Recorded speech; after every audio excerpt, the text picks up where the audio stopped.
What luck! What a miracle! One moment I was rushing into the fetid tonsils of that horrible monster. The next, I was plummeting downwards to the jungle floor beyond its reach. I prayed I would land on something soft. Perhaps your head. But nothing could have prepared me for what was about to unfold. An epic saga of pride, power, and revolution. A struggle for freedom the likes of which our world has never seen. And it happened like this.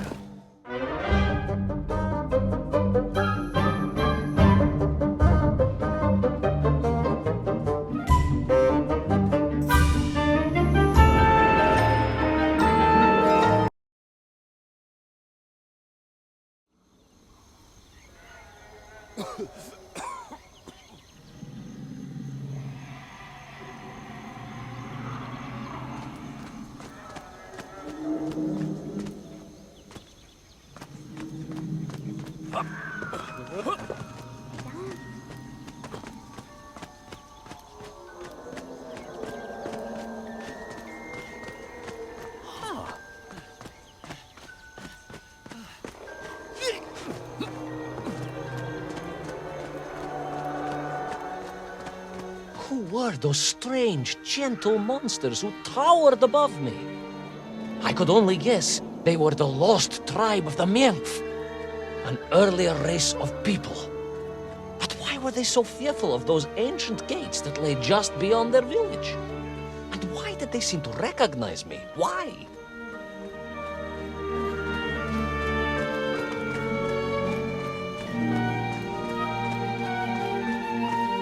Yes, I'm also wondering why. No, a как же, General? Who was I to question such things? Trapped as I was deep underground.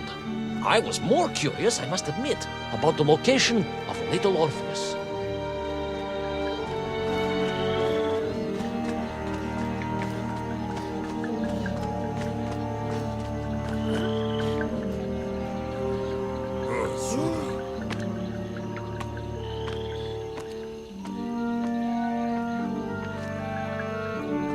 You talk of a great city, a mighty power.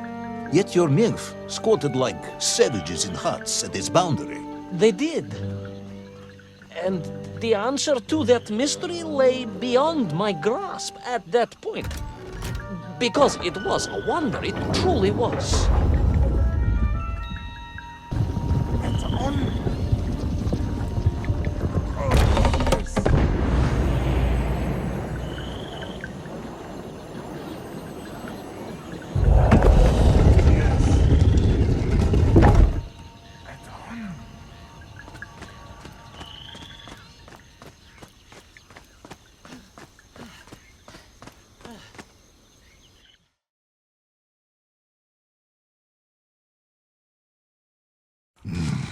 The lost city of Agartha. I hope I may one day see it myself. Oh, General, if only you could. Unfortunately, as I shall explain, should you seek Agartha now, you wouldn't find it. It has been utterly destroyed.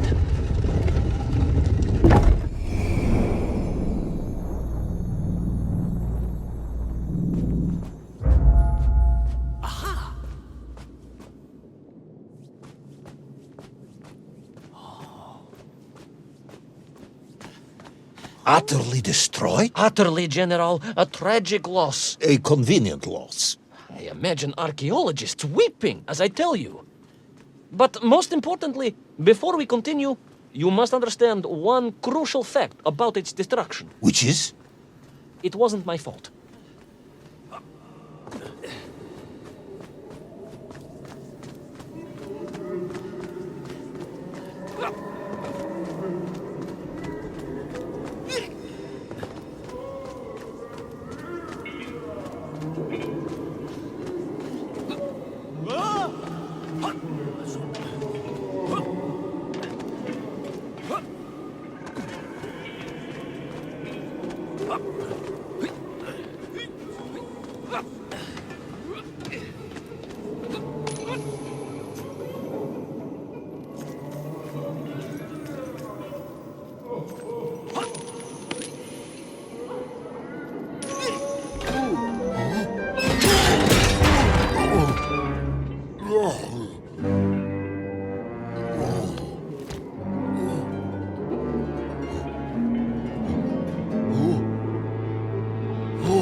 poor, unfortunate Minkf, trapped and kidnapped and dragged away, only to return as vicious foot soldiers to some unknown tyrant. And yet, there was something familiar about the Shtukovna they were forced to wear on their heads, which I was sure were being used to control and enslave them. And what was that? General, it curiously resembled the radio sets I used to tinker with as a child. Radio sets? It was very curious. It was very curious. It was extremely curious.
An ancient technological metropolis, powered by a glowing resin, carved from the very earth? A glowing resin carved from the very earth.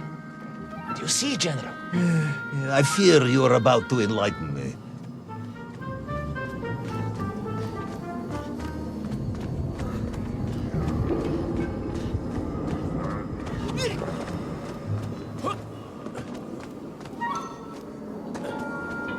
Little Orpheus must have been drained by the impact, but whoever had stolen it and brought it here...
I am curious, Ivan Ivanovich.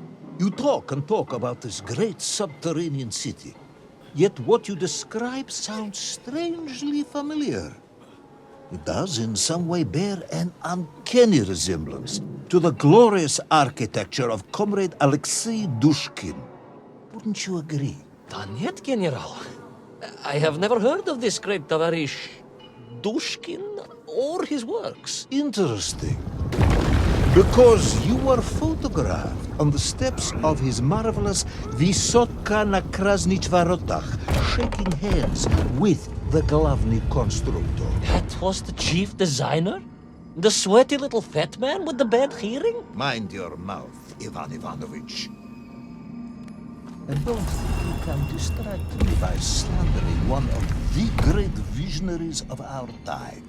Without him, neither of us would be sitting here now. I must remember to thank him for that, General.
Ask again, General.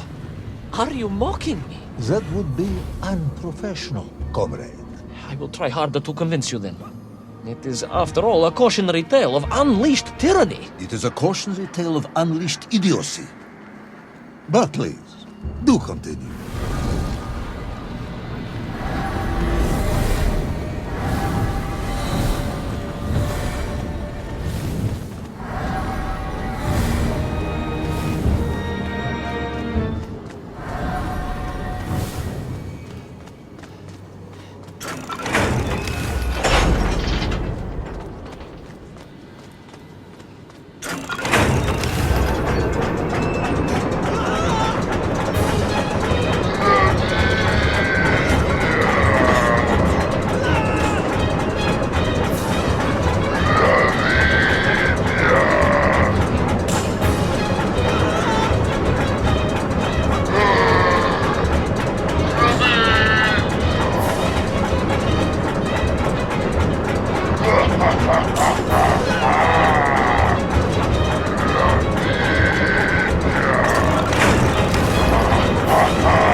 from the cable car onto a plateau at the center of the city, where a palace, a vast acropolis, stood.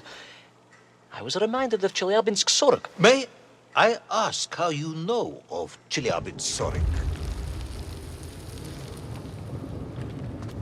My Aunt Masha was a traveling tinker who married a beef investigator from Zlatoust. She told me of a secret but wonderful city in the west, an edifice of sheer power, humbly serving the will and needs of the people. Yes, unfortunately, that story didn't end so well. No, that's what Auntie Marcia told me. And perhaps that is why I was also reminded of it. Because the moment I touched the floor in that place, I could tell something was very, very wrong.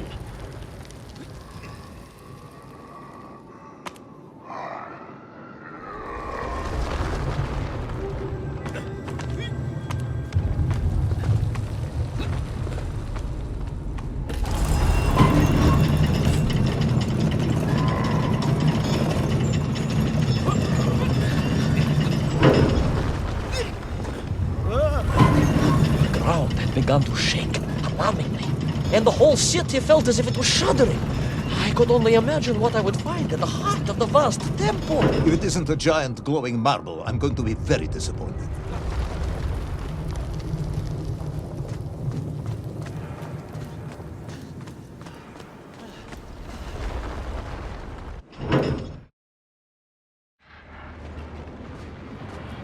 A huge resin sphere that overshadowed all of the others.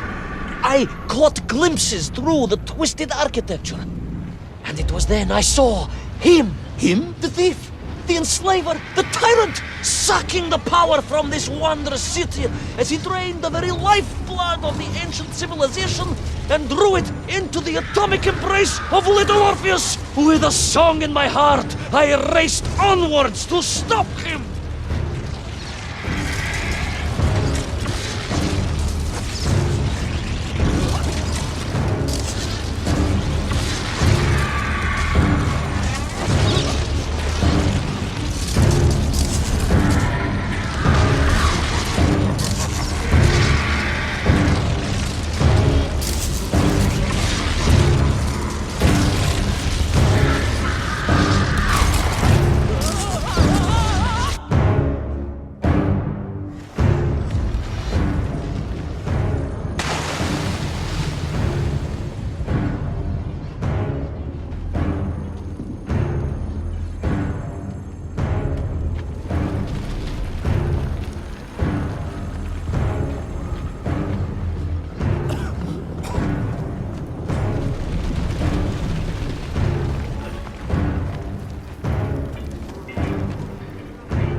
Drained of its power, the magical heart of the city cracked, and it sent shockwaves through the world around me. A true monster, General, willing to bring down the mountain itself upon Agartha and bury it forever in his ruthless scheme. I could not save that wondrous place, General, to my shame and regret. But I resolved myself to avenge the Nymph, to recapture little Orpheus, and to bring that tyrant to justice.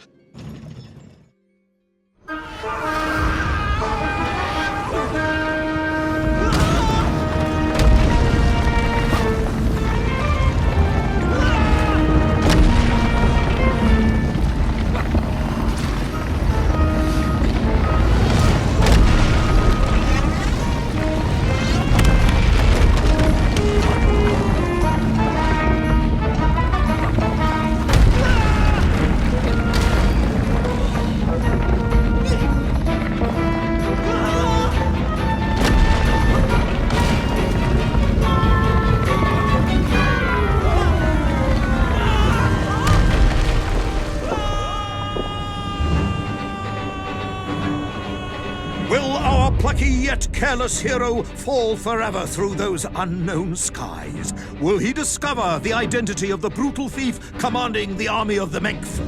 What chance does he have of ever returning to his beloved homeland? How long can the general's patience last? All of these questions and more will definitely be answered in the next exciting episode of Little Orpheus!